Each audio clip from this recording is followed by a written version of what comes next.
Monsieur Erard n'était pas un rigolo.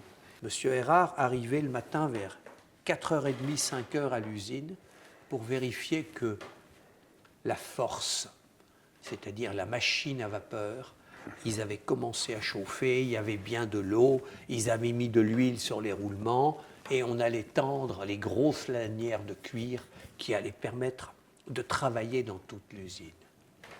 Au niveau du bois, Erard possédait à lui tout seul un stock de bois plus important que tous les facteurs de piano français en 1855-60. Les moulures que vous voyez ici sont ici des moulures en bois massif. Sur certains modèles, on prenait de l'acajou, on le plaquait noyé, parce que le restant de la caisse était en noyer. Un travail du bois absolument fabuleux. Il était le premier arrivé à l'usine et il était le dernier à repartir.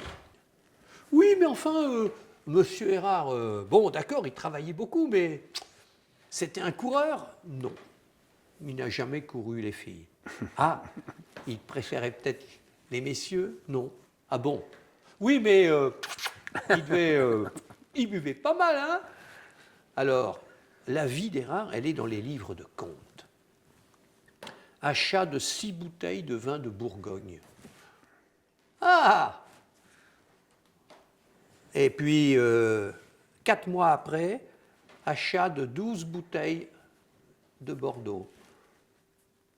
Ben, il devait en acheter d'autres ailleurs. Non, il ne buvait pas de vin.